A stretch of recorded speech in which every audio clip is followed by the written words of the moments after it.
ہر کام سے پہلے بسم اللہ کہنے کی عادت ڈال لو۔ اس کے دو بڑے فائدے سن لو۔ پہلا فائدہ تو یہ ہے کہ جب تک بندہ اللہ کا ذکر کرتا رہتا ہے تب تک اللہ اس کا ذکر فرماتے ہیں،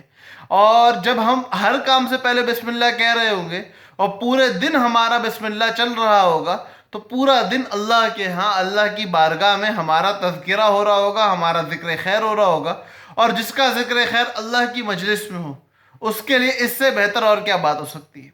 اور دوسرا بڑا فائدہ اس کا یہ ہے کہ اللہ کے نبی صلی اللہ علیہ وسلم کی تعلیمات کے مطابق وہ کام کہ جس سے پہلے بسم اللہ کہہ دیا جائے اس کے اندر اللہ برکت ڈال دیتے ہیں، گناہوں سے بچائے گا آپ کو اور آپ کی زندگی سنوار دے گا۔ تو آج کے سبق کا خلاصہ یہی ہے کہ ہم لوگ اپنی زندگی میں ہر کام سے پہلے، خواہ دنیاوی کام ہو خواہ دینی کام ہو، اور بسم اللہ گناہ کے کام سے پہلے کہیں نہیں جاتی، تو جتنے بھی خیر کے کام ہماری زندگی سے نکلیں سب سے پہلے بسم اللہ کہنے کی عادت ڈال لیں۔ فیس بک کے اوپر ہے تو چینل پیج کو لائک کریں، فالو کریں، یوٹیوب پہ تو چینل کو سبسکرائب کر لیں۔ ویڈیو کو اس نیت سے آگے پھیلائیں کہ جتنے لوگ اس پہ عمل کریں گے ان لوگوں کی زندگی میں جتنی خیریں آئیں گی ان سب کا ثمرہ ہماری زندگی کے اندر بھی انشاءاللہ نصیب ہوگا۔ السلام علیکم ورحمۃ اللہ وبرکاتہ۔